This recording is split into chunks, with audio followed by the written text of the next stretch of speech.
All right, so today's New Owners Workshop, ABCs, will be focusing primarily on the Model 3 and Model Y, and focusing, therefore, even more in detail on access, basic operations, and charging. Like I said, after each section, after access, we'll pause for roughly 10 minutes or so. We'll read through some of the questions in the comments and in the chat box, and then we will also open it up for anyone who wants to unmute their microphone and ask a question if you prefer that. Either is totally fine. All right, so starting with access, phone key, backup key cards, and access. So your main key with the Tesla is, well, with the Model 3 and Model Y and the new Model S and X is actually going to be your phone. This is pretty different from just about any other car on the road. I know some other car companies are starting to do this, but this is a pretty amazing thing because you can go out for a walk, you can go for a hike, whatever it might be, just traveling around, your phone is your main key. So I don't know about a lot of you, but in the past, I definitely had a hard time always finding my keys. So if you got your phone, you have your key.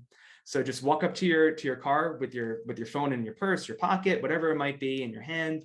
Just put your hand on the door and it should open there. Very nice, super easy. Just make sure that you have Bluetooth enabled and that you have your phone connected to the car. So the second option, and every new Tesla comes with these today, are the key cards. So I'll show you quickly what I do with my phone, which is your primary key. I have a case I bought on Amazon for $5 or $10, super, super cheap. It doesn't even have a brand name on it. But I actually have the Tesla key card in the back of my phone case. I have my ID back there and I have my Tesla key card. The reason I have this is you never know if your phone is going to die, if something just is acting wonky with your Bluetooth. So I always recommend having your key card. But on top of that, if you're going out for a fancy dinner and you're going to have your car valeted, you probably don't want to give them your phone. So having your key card there is going to allow them to get into the car and drive it to where it needs to go. On top of that, and this is a little bit more detailed than just for new owners, but definitely worth knowing, if you provide them with the key card, you could also set your car to a valet mode, which will restrict them from getting into the front trunk, from getting into the glove box. It will hide your home address, which is really nice for privacy purposes. And I believe it also restricts the speed limit and possibly also the acceleration, because if you've had a Tesla for just a little while now, these puppies are pretty powerful. So it's good to be able to restrict that. And same thing, you could even do some changes for different profile settings. And the last option is the key fob. So I believe the Model S and X come with these today, but for the 3 and the Y, these are optional, aftermarket purchases. You could buy these on Tesla's website. I want to say they're $125 or so. It's not necessary, but if you like having a physical key with you, it's definitely cool to have, even just as a desk piece, because it looks like a little version of a Tesla, but it is functional as well. So with the front trunk, if you double click on that, it'll open the front trunk. You can unlock and lock all of the doors on there, and then also with the trunk, you can double click on the trunk to open it. And then also, if you hold down for 1 or 2 seconds, the charge port will open up. John, I see your hand is raised. If you want to go ahead and unmute your microphone. Yeah, it's just a common thing that people will run across. They think you have to put your key card onto the console to make the car drive, but as long as you unlock on the pillar like the picture shows, it's set for 2 minutes. You don't have to tap it on the console. That's only if it times out. So it's even easier to use than most people think. Yeah, thanks, John. All right, so a little bit onto the Tesla app itself. And now this is something that's going to change frequently. So this slide is a little bit dated, but not too much. So everything is going to function just about the same, but it's probably always going to update and change. Same thing with your car itself. The user interface is always going to get a little bit better over time, although better can be opinionated, right? So let's go over some of the things that the Tesla app can do. So you can check the charging process in real time, and you can start or stop this. This is good. If you're at the supercharger and maybe you're going for a walk and you set it to 80%, but you said, you know what, I could go for another 90%, and you could, rather than have to run back to your car or anything like that, you could just go right in the app and change it from there. Same thing if it's parked in your garage, outside, whatever it is, you could change the charging limit right from your phone. You can heat or cool your car before driving. I don't want to say it, but I mean, I think New York is pretty gloomy today all around. So yeah, winter is upon us. And this is a great feature. I recently just purchased a house and my garage is detached from the house. So whatever it is in there, it's going to be the same temperature outside. So I could heat my car in the wintertime, get into it, and it's super nice and comfy. Same thing in the winter or in the summertime. If you're down in Florida or just even in New York, it gets pretty hot in the summer. You can cool off your car before getting into it. Really, really nice feature. Lock or unlock your car from afar. So this could be useful if maybe your car is at the office or home and someone needs to get into it and you're not there to be able to get there. You could unlock it from anywhere. Really, really cool. Locate your vehicle with directions or track its movement. This is good if you have it parked in a huge parking lot, you're at a football stadium, whatever it might be, and you want to be able to locate your car. Really nice. Also for tracking its movement, just knowing where your car is located, if you give it to a friend or whoever it might be, just knowing where it is, and it'll even tell you the speed that the car is going. So you could monitor it if you maybe let one of your friends or your kid or whoever might be driving the car. Sending the address to it, so just saving a step rather than getting in the car. If you already have it on your phone on maps, you could send it right to the car. Allow your passengers to quickly control media, flash the lights or honk the horn. Good, once again, if it's in a parking lot and you want to find it quickly. If you have the full self-driving package on the car, optional package, you can summon it forwards and backwards out of a spot. Same thing if you have a tight garage. My garage is pretty tight. I could actually take it from without getting in the car, just from my phone, get it to go in and out of the garage. Same thing if it's the wintertime or whenever and there's slush or a puddle and you don't want to walk into it and your car's in a parking spot, you could just have it go in or out. Very, very cool without having to get your nice shoes all dirty. And then we'll talk about Smart Summon a little bit later too, but you can do all of your appointments. So say, I don't want to say it, but say something bad happens to your car, you get hit, whatever it might be, or there's some issue right from the app itself. This is where you're going to schedule all of your appointments from. It's super seamless. And then they'll be able to designate whether you need to get mobile service or if you have to go in person right from the app. And then the last part there is if you have a Powerwall or solar, the Tesla app is also going to give you any information you need to know for that. All right. If I'm going a little fast, let me know. I'm going to go ahead and pause here now and we'll see if there's any questions in the chat. And then we'll, like I said, you're more than welcome to unmute your microphone at this time and ask any questions as well. All right, John, looks like you responded to John's question there. Wow, it looks like Jeff, I guess that's probably in relation to the key card, 175 for the, I'm thinking that's probably what it was. So once again, the physical key is not necessary, but it's definitely a pretty nifty option. So I'll read Chris's question here. So what washing solution do you recommend for self-washing the Model 3? I do have PPF, which if you don't know, that's paint protective film and ceramic coating installed. Is there a preference? So yes, I have a preference. It's called Wash and Wax All. It's on Amazon, pretty reasonable price. And then they believe they even use it to wash Air Force One. So like if that doesn't tell you something, it's a great product. You can get the microfiber towels and highly recommend it, especially if you have PPF and ceramic. I would highly recommend that product. Wash and Wax All, and it's blue, and that's how you'll know which one it is. All right, from Richard. Does anyone have the problem of the key card not working in the rain when the car is wet? I don't believe I've ever had that issue, but anyone else, if you're more than welcome to chime in and provide some input on there. Yeah, it shouldn't, Richard, to answer your question, the rain shouldn't get in the way of the key card, especially because it is, I believe it's NFC, just a near field communication, so shouldn't interfere with that. But if anyone knows that question, by all means, please respond. From Gene, for PPF, three major players, XPEL, Luminar, and 3M, all three are very good. Okay, I'll try to find a couple more questions. Oh, yes, Jeff, thank you. I had it on my table. There's also a brand called Kinik. There's a couple different brands out there, but we have a partner with the club that offers, and I'm pretty sure it's a 15% discount. And this is a ring. It's actually, I don't know if you're gonna be able to see it super well. That's actually the Dogecoin. It's a cryptocurrency, which you can learn more about that tonight at 8 o'clock on Twitter. But this is a ring that allows you to get into and out of, or just to unlock your car. So it has the Tesla key card, the near field communication piece built into this. This is actual wood, and you could use this as your key to get in and to get into your car to unlock it. I would highly recommend this. Just a really quality product. They have them in wood, ceramic. You could do custom designs. You could put emerald inlay, like really beautiful. But yeah, if you want as another option, you could get that, and they even have bracelets. Jeff, yeah, to answer your question too, chemical guys is definitely spoken very well of. All right, we'll go through a couple more and then we'll get into basics. So if you can, just try to keep the questions somewhat more related to the topic we're on. We do have an Ask Us Anything style too that we do. So you're more than welcome to hop on those. I just want to keep this a little bit more tailored specifically to the topics. Yep, and Chris, Max Spider is definitely very well spoken of too. I know someone who has them, and the fit and finish on the Max Spider floor mats is very nice. Yep, and 15% off if you're a paid member of the club, which we have 2 different paid levels. We have supporter and plaid, so just see which one works best for you. And it looks like they all have them on AliExpress, right? Yeah, and Richard, last question, and I'll go ahead and get to our next one. The website is, or the parent brand is called TOCNYS, CNICK, but the product itself, I think you want to type in teslaring.com. Pretty sure it's Tesla Ring. All right. If I'll give one more second too, if anyone wants to unmute their microphone and ask a question specifically on access, whether it's the key card or anything like that. Okay.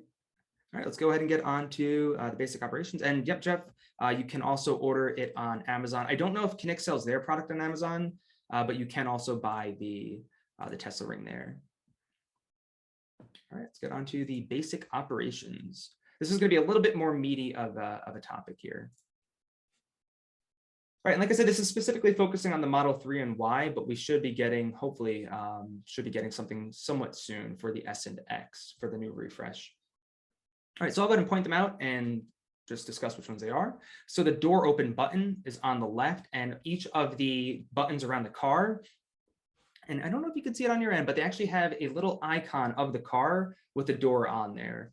The reason why, and we'll kind of get to this a little bit later, but I'll hunt it out now. Number 12 over here, the manual door release. There is, say something happens with the 12-volt system, or just what I believe it's 12-volt system is what controls the door release. If for some reason that goes out, that button won't work. So you would want to pull up on that manual door release right at number 12 to get to open up the car. It's highly unlikely it would happen, but it's there for a reason if it ever does. So yep, 1, the door open button, and each door has a button on it. 2 is the high beams, turn signals, and the wipers and washer. 3 is the horn. 4 is the drive stalk, which also enables your traffic aware cruise control and your auto steer. 5 is your touch screen. With the Model 3 and Y, there's only 1 screen in the car that does it all. 6 is the driver dome light up above. 7 is the camera cabin, which I believe at this point it is actually currently being used to just make sure that you're paying attention to the road. So the slide, I guess we could say it needs a little bit of, I'll go ahead and update this, but as far as I know, the cabin camera, which is right above the rearview mirror, is actually being used today to make sure that you are paying attention to the road. And the way that you could tell is if you are on autopilot, you're on the road, you're maybe texting and driving, or you're looking out the window a little too long, it'll have a little pop-up on the screen that'll say, pay attention to the road. So that's how we know that it is being used. Number 8 is your hazard warning flasher. So right between the 2 dome lights, tap on that. To the right of it is the passenger dome light. 10 is a climate control vent. So in the Model 3 and Y, it's just one big line across a dash, and that is going to be controlled through the touchscreen. And we'll talk about that shortly. 11 is your power window switches. 12, which I discussed before, is a manual door release. 13 is your left scroll wheel button. 14 is your brake pedal.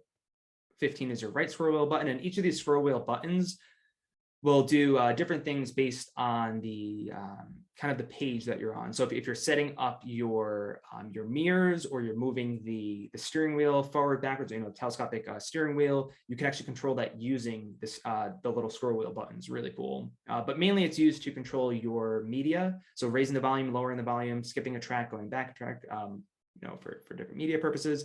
And then I believe it's the right scroll wheel button that will control all of your autopilot needs. So if you want to move closer to the car in front of you, if you just want to raise or lower the following distance, you would use that. You would just push left or right. And then also for raising and lowering the speed that you're at, you would use the right scroll wheel button. All right, 16 is your center console. So just cup holders, but there was the USB in there, I think, before, but no, I think they're still in there. Sorry. Yeah, the USBs, I believe, are in the back. Or no, John, not in the new one. Okay, sorry.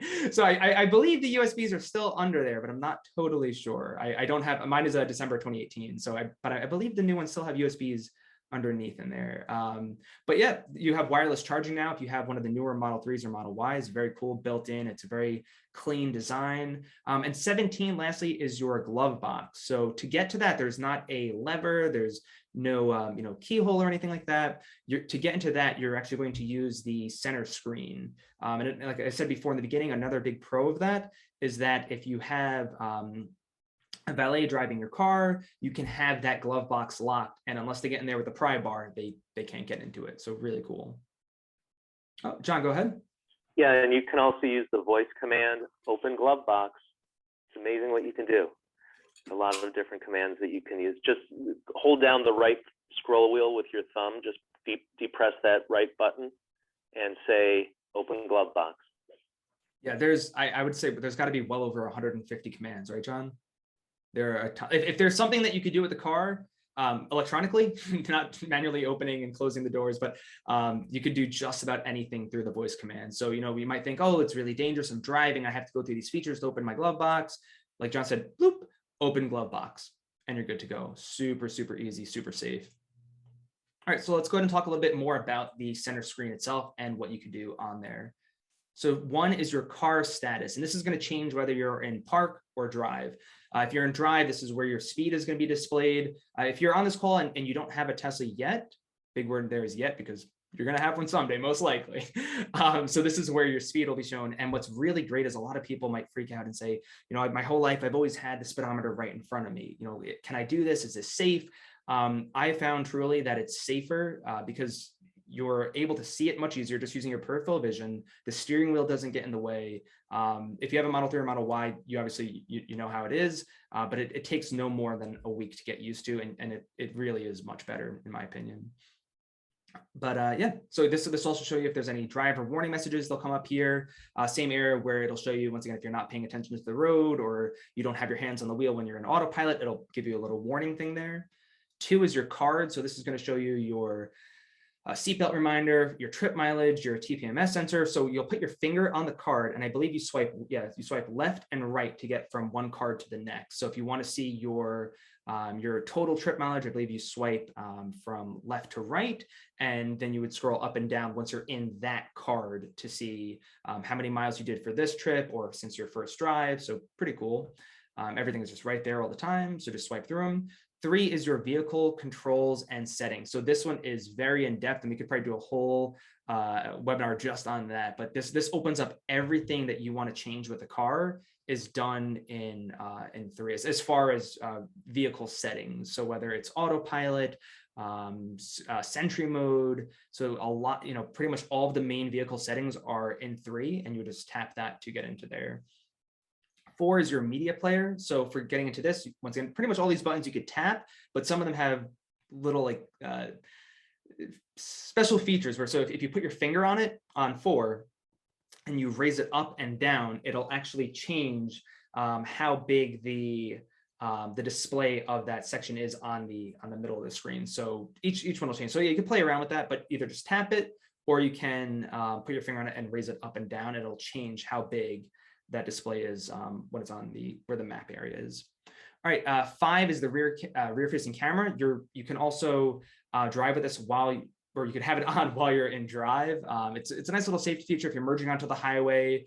It always makes me feel a little bit more confident too, even though I have navigate on autopilot. We'll talk about that later, but nice to have that. It's a great security feature. And you could even, while you're in there, you could put your finger on the screen where the camera is showing in the middle and push it up, and it'll show you your side repeater cameras, even helping you better with visibility and blind spots. Really, really nice. 6 is where you're going to access your wiper controls. You could turn them off. You could have them, I believe there's 4 or 5 different levels that you could choose from there, but most likely what you're going to want to do is just put it on auto, and then that will just have it using neural networks, using the cameras. It is going to decide what speed the wiper should be set to. Really, really cool. But if you're going through a car wash, probably don't want that on, so you could turn those 2 off. 7 is your app launcher. This is where you're going to discover if you want to see how your energy trip or your trip for, I think it's like the energy trip planner. I can't remember the exact name, but it'll show you how much energy you have left for your based on your trip and your efficiency. It's where you're going to get to all, Netflix and YouTube, to the games. So from there, once again, you could tap it or you could slide up. And this is where you're going to access arcade or theater or any of the apps that are in there. All right, 8 is your climate control area. So whether you have the heated seats on, if you have the heated steering wheel on, which I'm very jealous if you have that, you can also change the fan speed or the fan direction by tapping that little fan icon. It'll bring up another display. It'll go away on itself, or you could tap the map behind it. It'll go away. But this is where you can change where the fans are directed. Once again, there's just one giant panel across, so you don't do anything there, but it's all handled directly through here. Heated seat for the passenger. Once again, and like John said before, you can do a lot of these things directly through the voice settings. So if you're like, hey, I'm on the road, I really need to pay attention, but you could literally say my butt is cold and it will turn on the heated seat. So they think very far. Then your rear defroster, front defroster, all that is there. And then volume settings for number 9. And also up on the top, lastly, is where you're going to have your main kind of constant display. So whether it's the temperature, the time, your profile settings. So once again, you could change who's in the car. If you have boyfriend, girlfriend, wife, kids, they could all have their own different profile settings on the car that will change the seat position, the mirrors, just makes it very easy. Also where you will access valet mode. So you could do it from there or your phone. The recording up there too for Sentry mode, or not Sentry mode, sorry. I think, yeah, Sentry mode is there now too, but also just for having it recording while you're driving. So if something bad would happen while you're driving, all that is recorded on the car, great for insurance purposes. And then also for setting up your Wi-Fi and Bluetooth.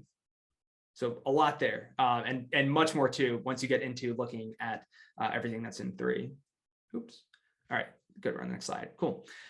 All right, so with and this kind of goes back to the beginning and to now, but with driving, your car is always ready to go.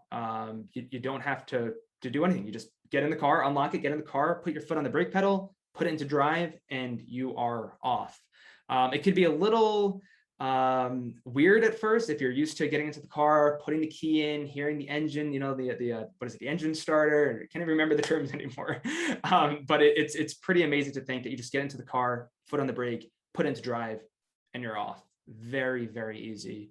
And what's really nice, and it's not in here, but this is something that thankfully it's there because even I forget sometimes, the car will automatically put itself into park. If you are in the driver's seat and you open up the door and it's still in drive, but you're not moving, it'll put itself into park. Really great safety feature. I already talked about climate control, but once again, just put your tap that button where the icon is. All the controls are done through there. And opening the door, as we discussed as well. All right, so now what is Autopilot? Autopilot is broken down into 2 different categories, right? So you have your traffic aware cruise control, which you could think is just keeping your car at a set distance, set speed from any car in front of you, or just in general at a set speed. It'll automatically control if it needs to slow down based on if there's a car in front of you. So for that, you'll just pull down once on the drive stalk, and it'll put it into traffic aware cruise control. Now, if you bought a Tesla, probably you're going to want to use auto steer, or what a lot of people call autopilot. And to do that, sorry, let me just put my phone on do not disturb it. I don't know if that's bothering anyone. Okay, just get buzzing. All right, so auto steer, autopilot. This is going to allow your car to stay centered in a lane, whether it's on the highway, if it's just around town, as long as there are lines on the ground, and sometimes even if there's not, but be very careful if you're doing that. But it'll keep your car centered in the lane. Really great safety feature, really great feature in general. But this is fantastic if you're on a long drive from Albany to Buffalo, and it'll take a 5-hour drive and make it feel like it's half that time. It is truly, truly incredible. Now, also built into this, there's a couple of different safety features that are part of this package. So you have your automatic emergency braking. If there's a car that just stops short and right in front of you, your car will also react to that, or should. Once again, it's technology. Always be paying attention. Always pay attention to the road, and assume that the car will not respond. That's a safer way of doing it, but it does have the availability to do so. And you could change this how soon it reacts in the driver settings. So you have your auto high beams. You do have to enable this, but your high beams will automatically turn on if it recognizes there's not a car or an oncoming car from the other lane. It'll automatically turn them off. So great for you, great for them. Side collision warning, this is great. I was on the highway and there was a car that was coming into my lane. I was on autopilot, but it still recognized, hey, this person's kind of coming into your lane right now, and it gave me a warning for that. And you also have forward collision warning, which is it's just going to give you a loud beeping noise if it recognizes that either the car in front of you stopped short, or even the car in front of that one has stopped short. So just giving you that extra bit of safety, extra warning. All right, so I kind of discussed this, but I'll go a little bit more in detail as far as how to use Autopilot. So for just using auto or traffic aware cruise control, just pull down once all the way on the drive stalk, and it'll put your car into traffic aware cruise control. To get into auto steer, pull down 2 times, just 1, 2, and you'll hear the noise that lets you know that it's in auto steer. There are 2 ways that you can get out of these. So the first one is by pushing up, as if you're going into reverse. Don't worry, you will not go into reverse. The car will not do that to you. So if you're on the highway, just you could push up on the drive stalk. Or the other option is to lightly press on the brake pedal. It's totally up to you. They'll both do the same thing. Most of the time, I prefer to just push up on it because sometimes you have to be careful, just how much you're going to press the brake pedal. To me, it seems a little bit safer to use the drive stalk.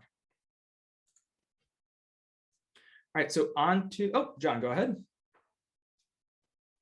We had a stumper of a question about Rainbow Road. Oh, gosh. Do you want to answer that? No, I'm asking you to answer because I don't know the answer. Oh, no. Okay. So I have to say Rainbow Road is the most frustrating thing in the world. So it actually happened to me yesterday accidentally, yesterday or 2 days ago, whatever it was. So this is an Easter egg. And if you don't know what an Easter egg is, it's basically I would say it's a feature, but it's definitely not a feature. It's more of a hidden item to find that's put into, most of the time, something technology related by a developer, right, the software programmer, whatever they may be. And it's just there for you to find it and for you to get a little bit of humor or whatever it may be. So Rainbow Road is basically you'll take, and it's nothing dangerous, but it could definitely be frustrating because you can't turn it off once it's on. It automatically goes off after the song's done. But if you take the drive stalk and I believe you just tap it down maybe 5 or 6 times quick, 4 times quickly, it'll initiate the SNL skit with Will Ferrell. What's that other guy's name? I can't remember it, but there's a skit on SNL where it's "the need more cowbell," and the road on the autopilot screen will turn to a rainbow color. It'll play that whole a section of that skit, and it'll go off when the skit is done. But there's no way, as far as I know, I have not found a way yet to get out of that. So it's just a fun little Easter egg. Yeah, thanks, Sean. Yeah, I think you just put the car in park. If you're in the middle of the highway, that could be an issue. So if we find out the answer, maybe we'll put it in our weekly newsletter. It could be a little distracting, but it's totally fine. And definitely funny to show to passengers. All right, so on to full self-driving and some of the features. So once again, this is an optional add-on today.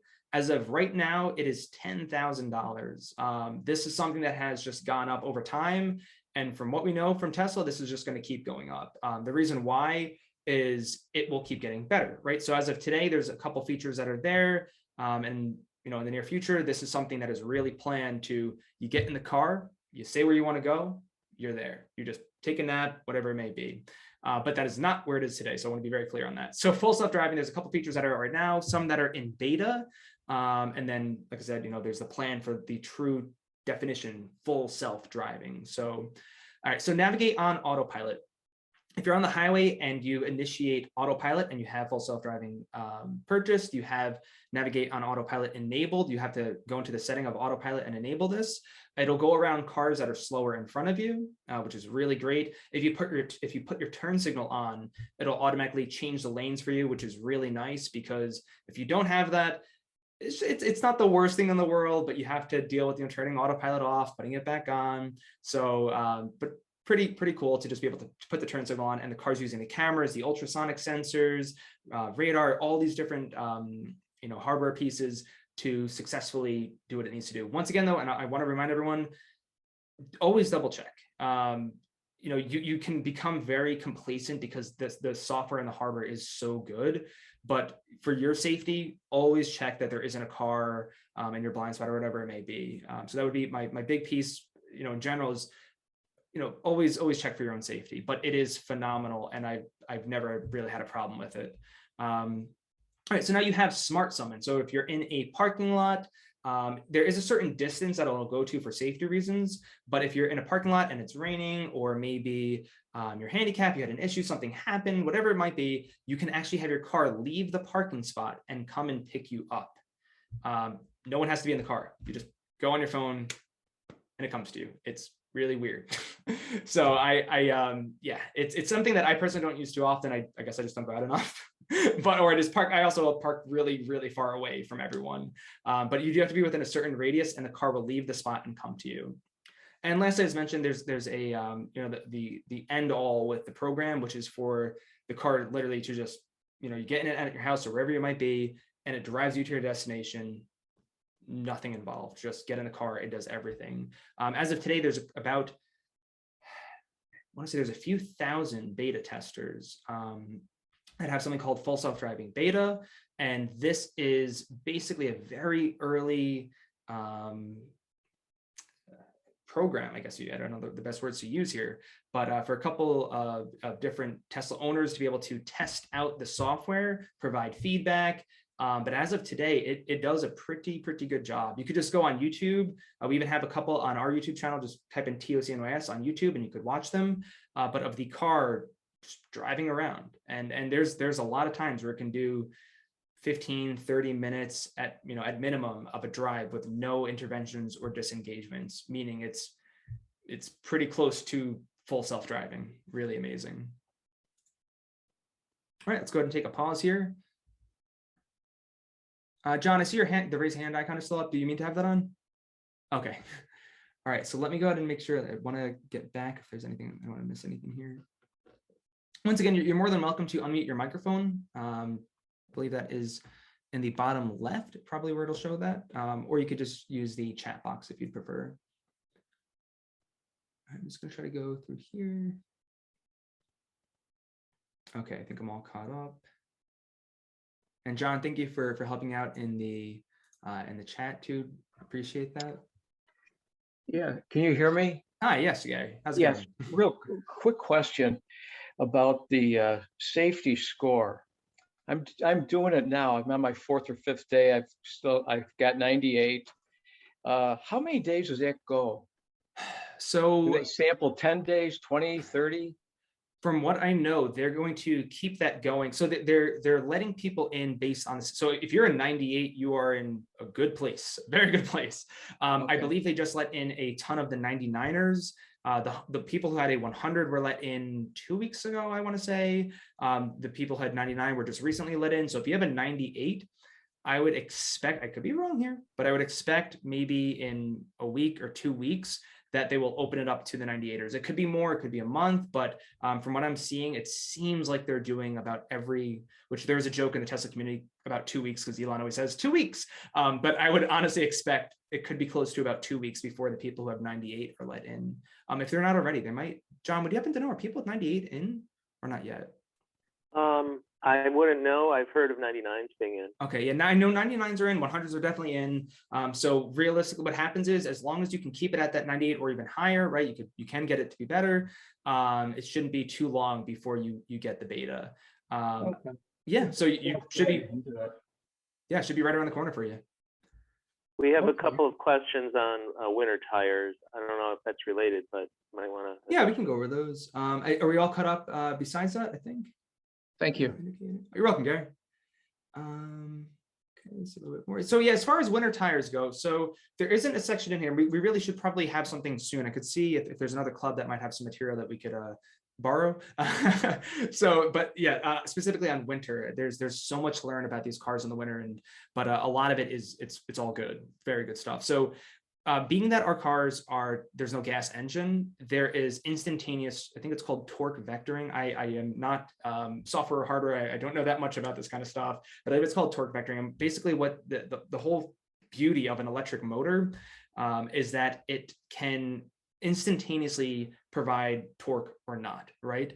So if it recognizes that one of the wheels is just not making good contact with the road, it can choose to stop spinning that wheel, or just alter how it's spinning, give more power to a different wheel. Same thing, even if you're on a dirt road or whatever it might be, the traction control is phenomenal, like humorously phenomenal. You could go on a dirt road, punch it, foot down to the ground. I would not do this, but you can. I've never done it. So you can punch it on a dirt road and it'll just grip. It is insane. Even with, I have $70 tires on my car. This is a science experiment. I'll go over it. And this is about your question. But as a science experiment, I said, all right, well, what if I put the worst tires I could find, not the worst, but the cheapest tires I could find on Amazon, right? They were $70. How will they perform on this car? And even in the winter, they still do very well. But I would recommend, and this is a strong recommendation, I would recommend getting snow tires. And there's a few reasons why. If you have snow tires on a Tesla, whether it's a dual motor or just the rear wheel drive, it will be like a tank in the wintertime, like an absolute tank. Once again, like I said, talk about the torque vectoring and, just instantaneous, power or taking away of the power to a wheel. But once you put snows on a Tesla, it is borderline unstoppable. So I would highly recommend that you get that. And the other reason too is you're going to be eating through the tires no matter what, right? Whether it's the summer, the winter. So realistically, you're just extending the life of your all seasons. So I'd really recommend, you can get a pair of, you can get a set of snow tires for a pretty good price out there. So I would really recommend doing it no matter what. You don't have to, as long as you have all seasons, you're going to be fine. But if you want that extra security, that sense of safety and security, get the snows, put them on there, and it will handle like a champ.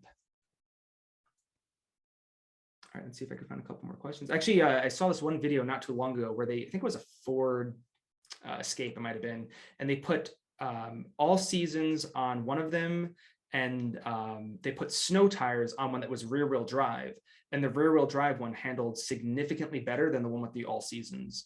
So a lot of it, the only part of your car that's in contact with the road is the tires. So, all right. From Chris, does Tesla cover changing the tire? Sorry, if not, what's the best method to get the tire swapped out safely?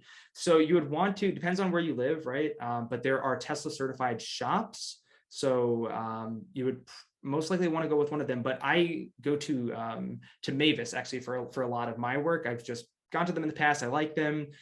You will also have to get something that they're called like hockey pucks. I don't know if there's an actual term, but there's these little pucks that go into these holes on the bottom of your Model 3 or Y. I think it's very similar in the S and X. Basically what that does is it just distributes the weight more evenly rather than the jacks going into the metal bottom of the car. But yeah, you could really bring it anywhere. I believe Tesla will charge you to change out the tires. Another option, a really, really good option in my opinion, you can even get a secondary set of wheels for those winter tires. So let's say you just want to get, is that what you just put on? So yeah, I mean, great minds.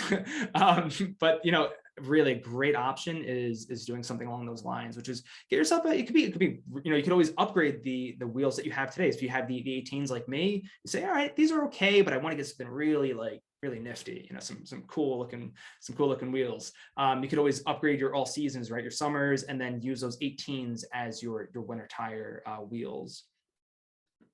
So yeah, the honky pucks, if you type in on Amazon or wherever it might be, I know EV Annex sells them too, but the hockey pucks, I should actually get them out of my car for the next call that we do. But they're literally hockey pucks, and they have a piece of, whether it's hard plastic or wood, and they go into the bottom of your car, and it just and then the jacks themselves go on those so that the weight is just distributed more evenly. So yeah. All right. If I skipped any questions, you could type them back in. I want to make sure I answer them, and then we'll move on to the last section. But yeah, whatever you do not have summer tires on in the winter, especially if you're in New York. Do not do that. All right, I'm gonna go ahead and move on. If I missed anything, please just type it back in.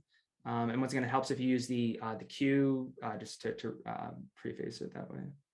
All right, let's go ahead and get to our last section. All right, so charging. So charging at home, supercharging, and destination charging. These are the three different ways that you can charge, but there's also third-party chargers out there, and I'll talk about that if I remember. All right, so once again, your screen, center screen, your only screen in the car besides your phone. This is where you're going to handle all of the information changes that you want to make. So your number one is your charge time remaining. So whether you're at a supercharger, you're in your car, it'll just show it up there. Now, two is your charge status. So if it's green, that means that you're charging right over here, or if it's black, it means that you're done charging. Three is your current charge remaining.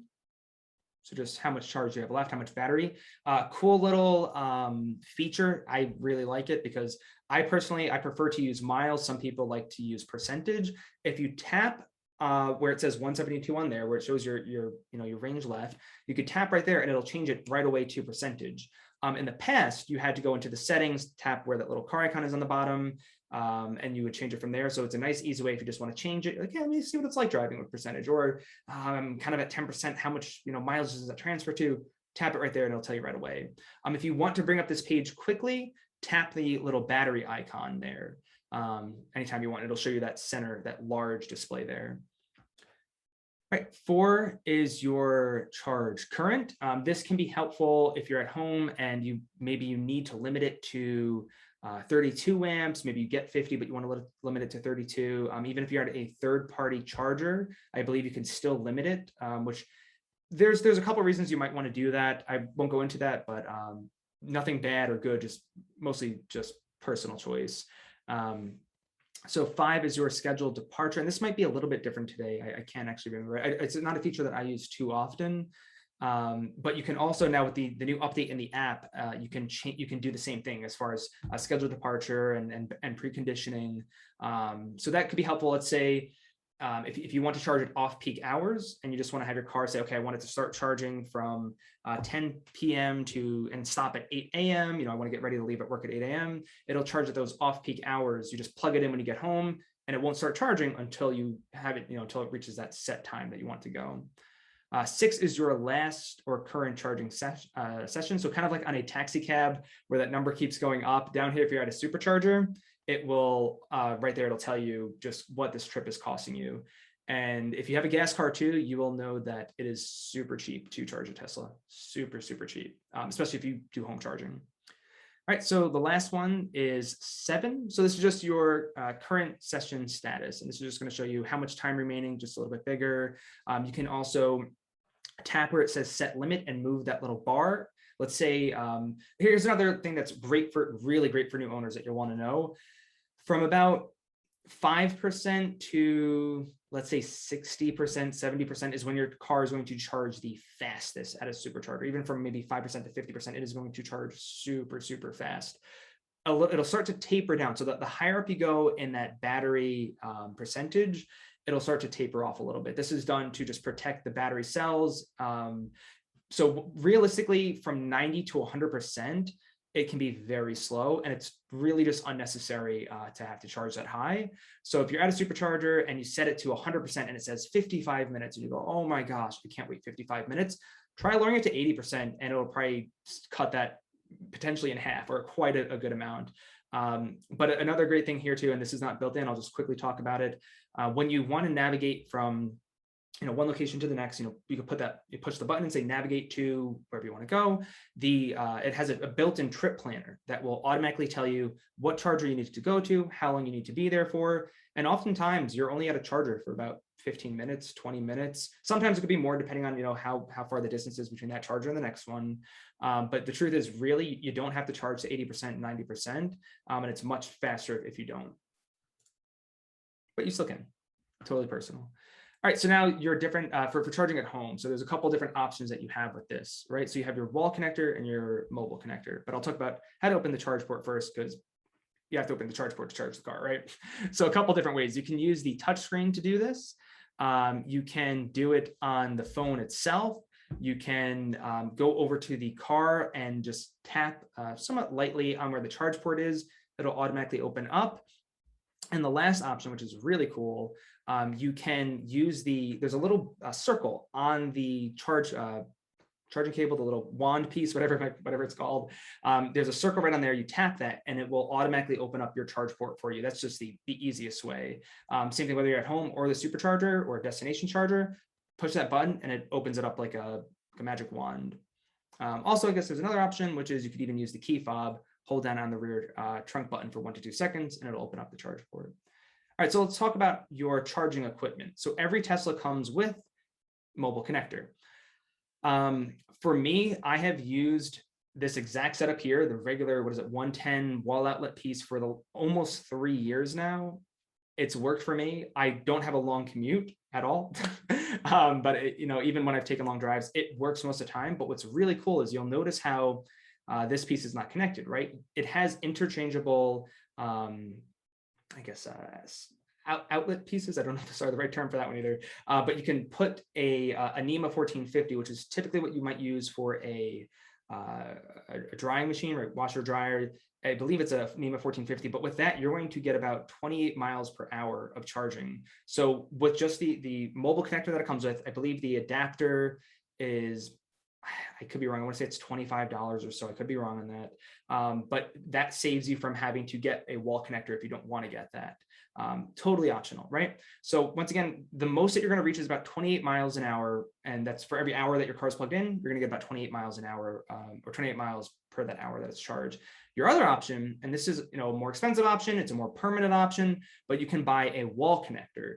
I just looked this up right before because I wanted to make sure it was right and I already forgot, but I think it's 44 miles an hour, which is like silly fast. It's about 44, it could be a little bit more than that, but it's definitely a minimum of 44 miles an hour. So you get home, you plug in your car, every hour that it's plugged in, you're getting 44 miles an hour. I believe it's also about $500. This is something that I would not recommend it, especially for someone like me who knows nothing, but you can get this installed, or you could do it, install it yourself, but you'd probably want to get a certified electrician. So you would buy this off of Tesla's website and then hire an electrician to come install it for you.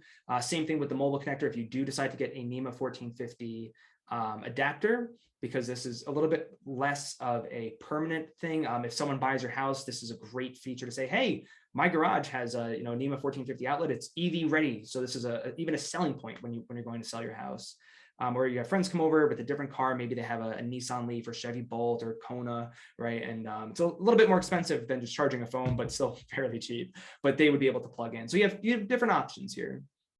And then one last option, not here, but you could even look at something like a charge point or juice box. But that would have to require you using your adapter, which comes with the car. There's a little adapter that goes onto that, and you could do that. All right, so let's talk about the charge port lights. And you probably won't use these too often, but it's good to know what they do. And like I said, you're more than welcome to take a screenshot just so you have it for reference. All right, so white, this means that the charge port door is open, your car is ready to charge, but the connector is not inserted, or the latch is released and the connector is ready to be removed.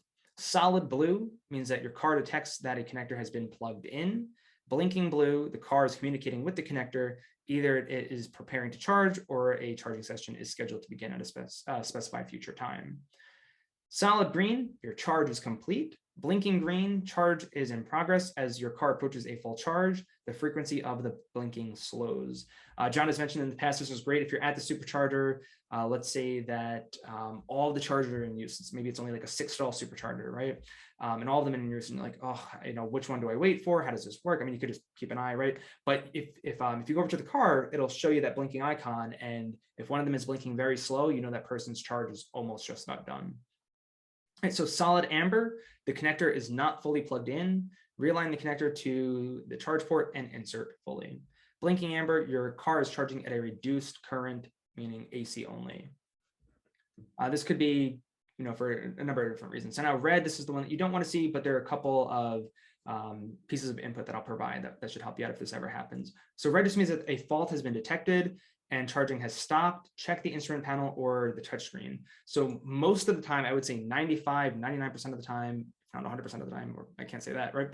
But it's most likely the charging equipment itself. So superchargers, sometimes they have issues, right?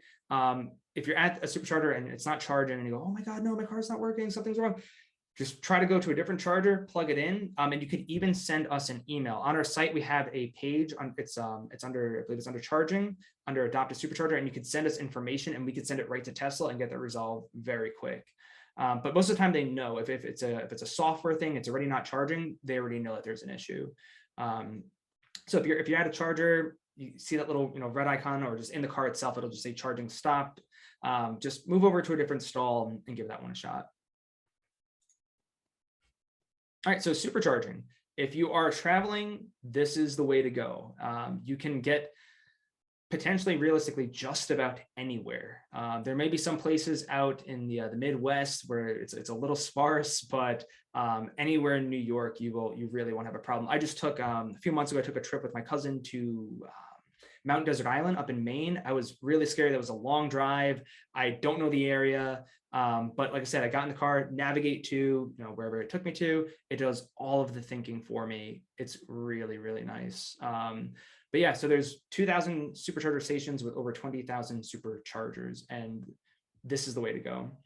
There's also version 3 chargers, which I want to say from 15 to 80%. I could be wrong on this, but from 15 to 80%, it's only about 30 minutes of charging. So it's a fairly quick process.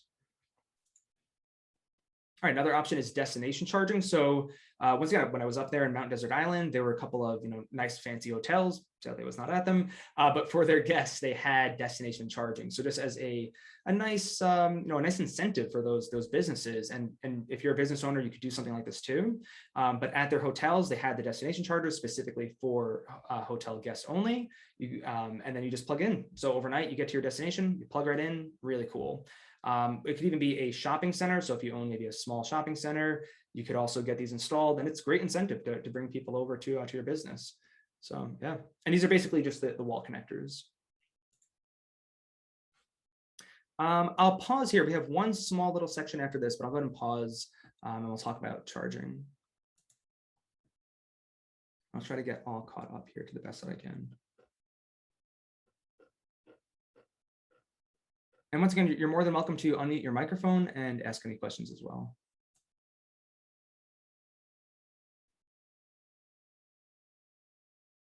I think we're pretty much caught up. Oh, perfect. Oh, wait, there's a new one. All right. Any accessories to recommend? So I would say check out EV Annex. They're a pretty big company. They've been around for a long time. And yeah, I would check out EV Annex. What's the other one? Not Tesla Ocean. Abstract Ocean, I think is another one. Okay, Abstract Ocean is another pretty big popular one out there. You could always just go on Amazon if you want to go on Amazon, unless you're not a fan of Jeff Bezos, but you could check out Amazon and just type in Model 3 accessories, see what's on there. And I've also used AliExpress is a pretty interesting. They have some stuff that you just can't find anywhere else. This is actually, I'll show you, I just keep these on my desk. I think they're cool. These are the side repeaters. I had an issue where one of mine bent. I was washing my car one day, the cloth grabbed it, it broke it. And I was like, oof, what do I do? So I looked online and I found these. Pretty cool. These were like $11 at most. And I ended up getting the chrome ones directly from Tesla. It wasn't that expensive, but you can check out, something like AliExpress and type in, Model 3 accessories or Model S or whatever you might have.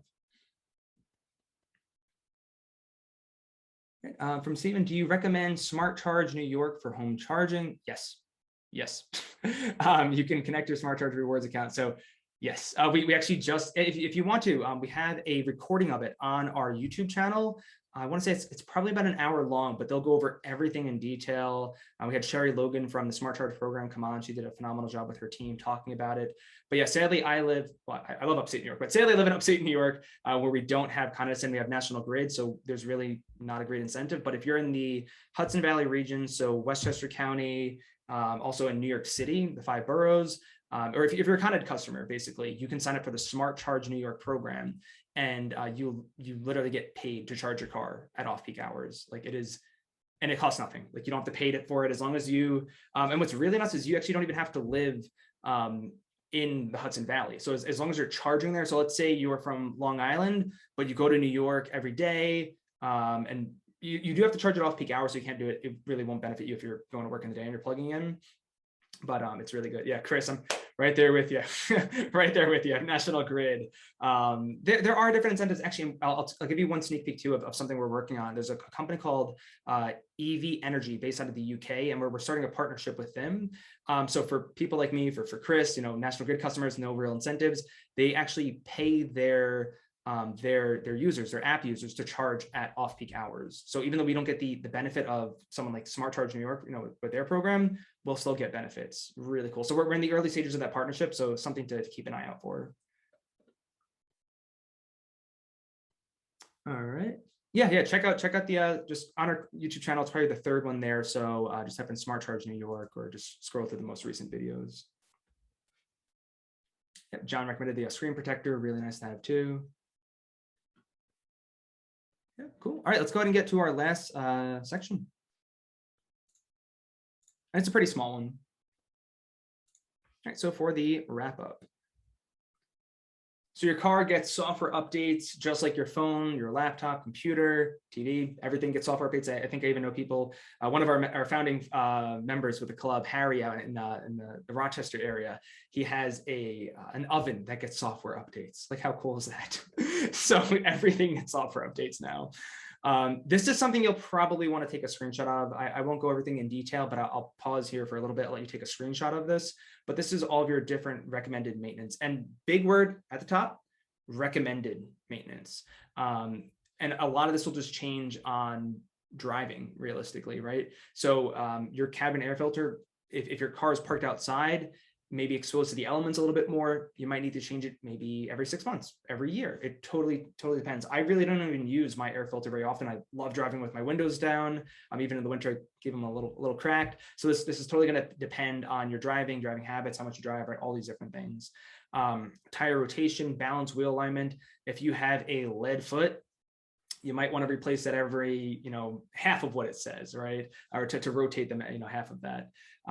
We don't have a partnership with them, but Firestone, if you have a Firestone by you, they have unlimited lifetime alignments. I'm not vouching for Firestone. I'm not saying they're good, they're bad. I use them for this, but unlimited lifetime alignments. So you can check them out. I want to say it's like 180. I think after its second or third time, it'll pay itself off, and you can go as much as you want.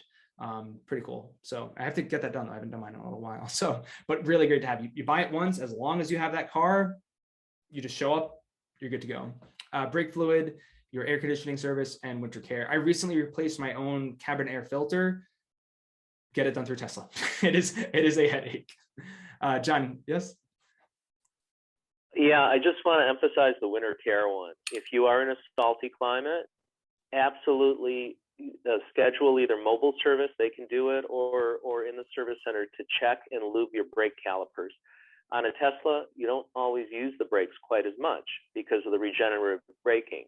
And there are cases when, if the brakes go unused and the car is left standing, if you're on vacation, they could seize up. That salty, briny compound on them could cause problems. So get it checked once a year. It's pretty cheap, and it sort of implies a tire rotation, because if they're taking the tires off, maybe you'll just throw that in.